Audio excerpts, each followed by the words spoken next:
अस्सलाम वालेकुम, मेरा नाम है दानिश मकसूद और आप देख रहे हैं मेरा YouTube channel Dawn news editorials. आज मैं आपसे एक्सप्रेस ट्रिब्यून में एक एडिटोरियल आया है कामरान यूसुफ साहब का, पाकिस्तान 3 वे फॉरेन पॉलिसी चैलेंज, वो एक्सप्लेन करूँगा। इसको पहले मैं आपको थोड़ा सा ब्रीफ कर दूँ ये है किस बारे में। सऊदी ऑयल फैसिलिटीज़ पे ड्रोन हमला किया गया था, तो और इसका इल्ज़ाम जो है सऊदी अरब ने ईरान पे लगाया था। तो ये बेसिकली है पाकिस्तान की फॉरेन पॉलिसी से मुताल्लिक। उन्होंने कहा कि अब अगर फ़र्ज़ करें सऊदी जो है वो उस पर ईरान पे हमला कर देता है तो उसमें पाकिस्तान का क्या किरदार होगा, किस तरफ साइड लेगा, किस तरह करेगा, क्योंकि सऊदी अरब पे जब भी कोई हमला होता है तो पाकिस्तान जो है वो ज़ाहिर है सऊदी अरब का साथ देता है। लेकिन ये 3 वे ट्रायंगल की बात कर रहे हैं कि अगर ये जिस तरह सूरत हाल बिगड़ रही है उसमें पाकिस्तान की क्या फॉरेन पॉलिसी होगी इन मामलात में। Prime Minister Imran Khan visited Saudi Arabia last week before heading to New York to attend the United Nations General Assembly session. ने कहा प्राइम मिनिस्टर इमरान खान ने क्या किया, पिछले हफ्ते सऊदी अरेबिया का दौरा किया कहाँ जाने से पहले, before heading to new york to attend the United Nations General Assembly session, क्योंकि आजकल वो वहाँ पे वो गए हुए हैं United Nation General Assembly session के सिलसिले में। तो उन्होंने कहा उससे पहले उन्होंने एक हफ्ता पहले कहाँ पे दौरा किया था, सऊदी अरेबिया का। The main purpose of this visit to Riyadh was to garner the support of the kingdom for Pakistan's row with India over Kashmir। उन्होंने कहा यो मेन मकसद था इसका विज़िट का इमरान खान के रियाद जाने का, वो क्या था, वॉज टू गार्नर होता है हमारे पास गैदर और कलेक्ट समथिंग स्पेशली इंफॉर्मेशन और अप्रूवल।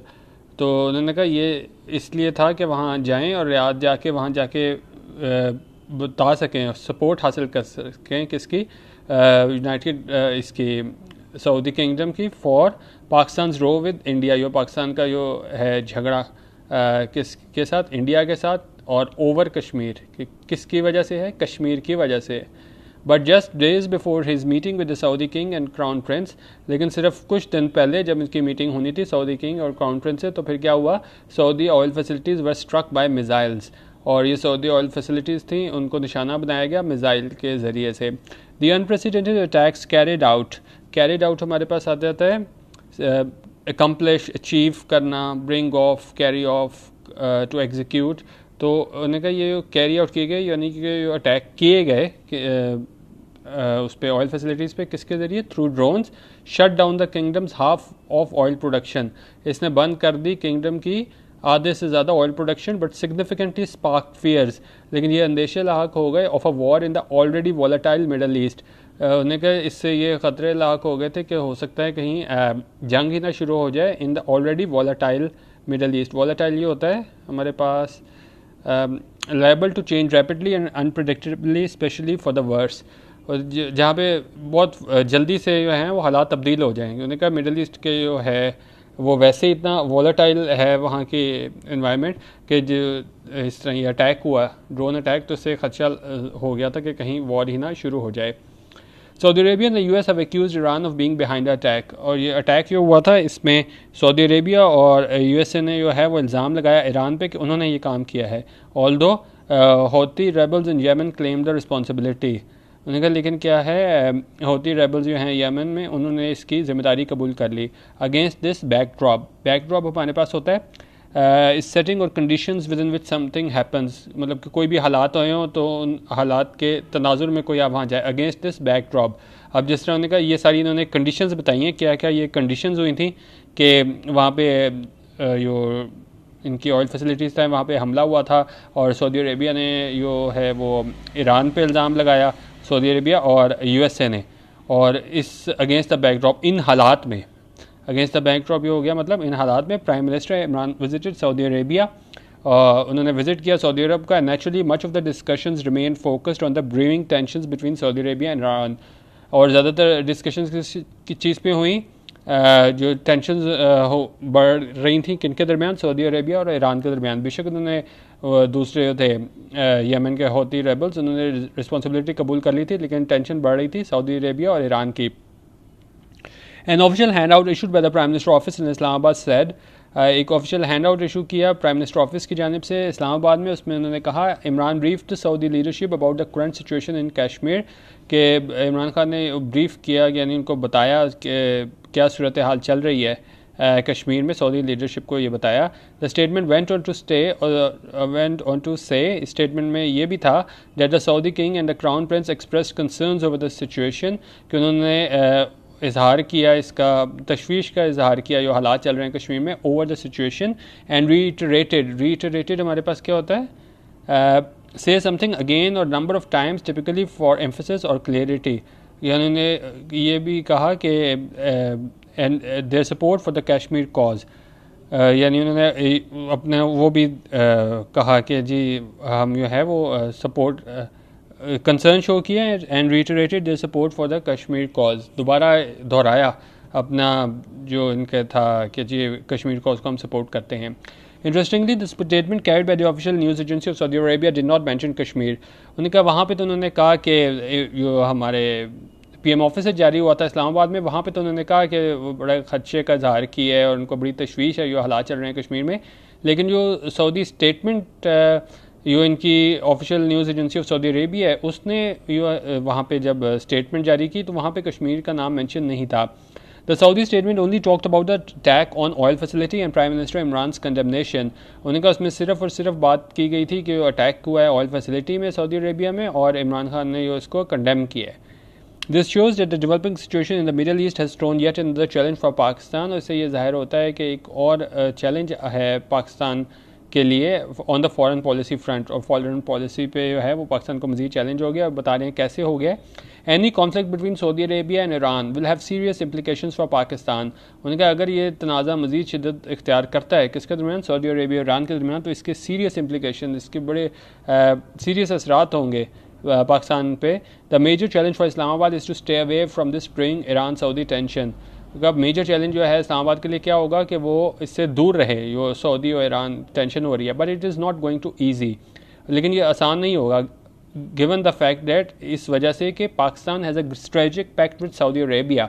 पैक्ट होता है हमारे पास एग्रीमेंट, उन्होंने कहा कि पाकिस्तान का जो है वो एग्रीमेंट है सऊदी अरेबिया से, अकॉर्डिंग टू विच, जिसकी वजह से it has to come to the rescue of the kingdom, उसको मदद करनी पड़ती है किंगडम की if it comes under attack, अगर उस पर अटैक हो।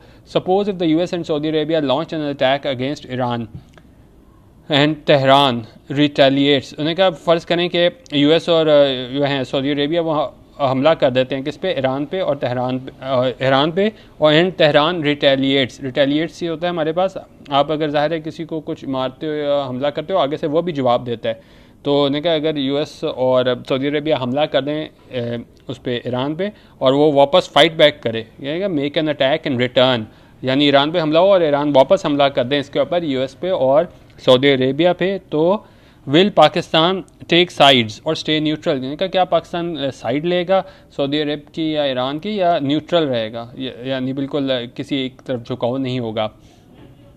And this is not the only repercussion that Pakistan में फेस, उन्होंने कहा ये सिर्फ यही नहीं है मसला जो पाकिस्तान को फेस करना पड़ेगा कि भाई हमने किसकी साइड लेनी है, हम न्यूट्रल रहें या हम एक तरफ को टिल्ट कर जाएं। The Iran Saudi conflict will surely raise oil prices in international market, उन्होंने कहा अगर ये जंग हो जाती है तो फिर क्या होगा, ऑयल प्राइसेस जो इंटरनेशनल मार्केट में बढ़ जाएंगी, and this naturally will impact Pakistan economy, और इसका पाकिस्तान की इकॉनमी पर असर पड़ेगा, which is already reeling from one shock to another, जो पहले ही बहुत ही उसका शिकार है, पस्ती का शिकार है, क्योंकि हमने देखा होगा कि कभी किसी वजह से from one shock to another, कभी किसी वजह से बिल्कुल डाउन जा रही होती है इकॉनमी, कभी कोई वजह हो जाती है। तो उन्होंने कहा कि अगर ये जंग हो जाती है तो फिर ऑयल प्राइसेस पे इम्पैक्ट आया तो फिर ऑयल की वजह से जो है वो तमाम चीज़ों पर फ़र्क पड़ जाएगा, तो ये उन्होंने कहा बहुत मसला हो जाएगा। Also if current tension in the Middle east translated into a serious conflict, देखा अब ये मिडल ईस्ट में जो हैं टेंशंस, इसके कोई ज़्यादा तनाज़ा शिद्दत इख्तियार कर गया, this will certainly distract the world's attention from the unrest in India occupied Kashmir. उन्होंने कहा इससे क्या होगा, इंटरनेशनल जो मीडिया है और दुनिया की नज़रें हैं वो इंडियन ऑक्यूपाइड कश्मीर से हट जाएंगी। This is something that Pakistan would never want, और ये एक वो चीज़ होगी जो पाकिस्तान कभी नहीं चाहेगा। Since India revoked the special status of the disputed territory on August 5, उनका जब इंडिया ने जो है वो स्पेशल स्टेटस ख़त्म कर दिया था किसका, of the disputed territory on August 5, जिसके तहत जो है जो हमारे पास कश्मीर था वहाँ पे जो है और ऑटोनमस इसको वो हासिल था, स्टेटस हासिल था, तो वो 5 अगस्त को ख़त्म कर दिया था इंडिया ने। Islamabad has launch a diplomatic offensive against India, क्योंकि सफारती सतह पे जो है एक तरह से इन्होंने महाज खोला हुआ था इनके ख़िलाफ़, इंडिया के ख़िलाफ़। One of the reasons that Kashmir gets global traction is because of the unprecedented coverage given by international press. उन्होंने कहा कश्मीर को ज़्यादा भी लाइमलाइट इसलिए भी मिल जाती है क्योंकि ये कवरेज इंटरनेशनल प्रेस की जानिब से दी जाती है, तो उससे काफ़ी लोगों को पता चलता है क्या हालात चल रहे हैं। This naturally has benefited Pakistan narrative, और इसने पाकिस्तान का जो नरेटिव है, जो पाकिस्तान का ये है उस बारे में पॉइंट ऑफ व्यू ये है, उसको क्या किया, उसको फ़ायदा पहुँचाया है। But the developing situation in the Middle east can potentially change that proposition.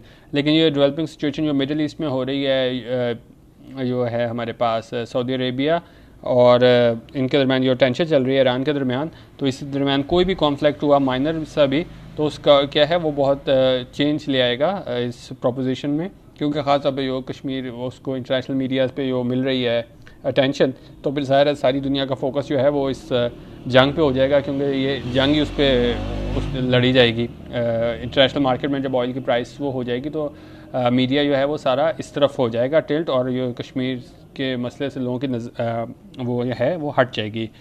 और आगे कह रहे हैं, What has made Pakistan's work cut out is the sudden deadlock in the Afghan peace process। उन्होंने कहा ये सारी बातों के साथ जो अफगान में जो डेडलॉक पैदा हो गया है अफगान पीस प्रोसेस में, वो भी जो है वो उसने बड़ा इसमें क्या प्रॉब्लम क्रिएट किया पाकिस्तान के लिए। With tension growing by the day with India और कश्मीर, और उन्होंने कहा जिस तरह टेंशन बढ़ रही थी इंडिया के साथ कश्मीर के मसले पे, Pakistan was hoping that a peace deal in Afghanistan would help it's cause. उन्होंने कहा कि अगर वहाँ पे पीस डील हो जाती है अफगानिस्तान में, तो यहाँ पे कुछ पाकिस्तान को रिलीफ मिल जाता। Peace in Afghanistan would not only have secured the western border, क्योंकि इससे क्या होता है, अभी हमारी सारी फौज जो है उस तरफ वेस्टर्न बॉर्डर वगैरह पे भी होती है, तो अगर वहाँ पे अगर हो जाता अफगानिस्तान में पीस, तो वहाँ पे उसको सिक्योर कर दिया जाता वेस्टर्न बॉर्डर को। बट ऑल्सो ना सिर्फ वो वेस्टर्न बॉर्डर हमारा सिक्योर हो जाता, but also open the real possibility of reviving otherwise faltering ties with the US। और वहाँ से हमारे पास ये भी पॉसिबिलिटी इम्कान पैदा हो जाता कि हम हमारे जो टाइज हैं, ताल्लुकात हैं अमेरिका के साथ, वो भी हम बेहतर कर सकें। And an improve relationship with Washington could only enhance Islamabad option on Kashmir. और अब अगर उनके साथ हमारे हालात बेहतर हो जाते वाशिंगटन के साथ, तो फिर वो हमारे पास क्या चांस हमारे बढ़ा देते enhance Islamabad options on Kashmir पे। ज़ाहिर है हम कश्मीर के वाले से भी बात कर सकते हैं, क्योंकि हमारे अगर हालात जो है तो कुछ बेहतर हो जाते हैं उनके साथ, US के साथ। It was because of this reason that Pakistan felt more disappointed than any other country when president Trump suddenly pulled out of the peace talks with the Taliban. उनका यही वजह है कि जब ट्रम्प ने ऐलान किया कि वो इससे नहीं वो कंटिन्यू कर रहे पीस टॉक तालिबान के साथ, तो पाकिस्तान के लिए शदीद ये धचका था। At a time when Pakistan wanted to solely focus on Kashmir, उन्होंने कहा जब पाकिस्तान सिर्फ कश्मीर पे फोकस करना चाहता था, it now also has to deal with increase instability in Afghanistan. और उस जो इंस्टेबिलिटी है वो अफगानिस्तान में से एक वो भी डील करनी पड़ रही है, as well as lurking fears of possible conflict in the Middle East. और इसी तरह हमारे पास जो हमने ऊपर बात की है, वो मिडल ईस्ट में कॉन्फ्लिक्ट वो भी आ रहा है। Islamabad never wanted this 3-way challenge, और इस्लामाबाद कभी भी 3-way चैलेंज नहीं चाह रहा था कि एक तरफ ये अफगानिस्तान का मसला है, वहाँ पे पीस नहीं आ रहा, दूसरी तरफ हमारे पास सऊदी अरेबिया और ईरान की टेंशन चल रही है।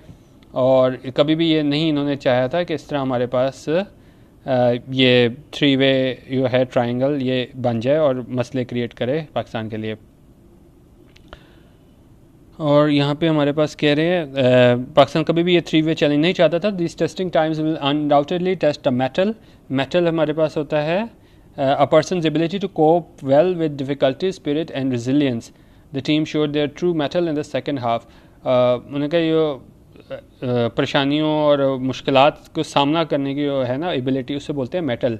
तो फिर ये कह रहे हैं कि test the mettle and skills of those sitting at the helm in Pakistan. जो जितने टॉप ऊपर लोग बैठे हुए हैं उनका ये क्या है इम्तहान लेगा। इम्तहान मेटल हमारे पास मैंने आपको बताया था, मेटल हमारे पास था कि किसी भी शख्स की एबिलिटी कि वो किस तरह परेशानी को सामना करता है। उनका ये ऊपर लोग बैठे हैं उनका इम्तहान है कि वो किस तरह इन मुश्किलात को सामना करते हैं।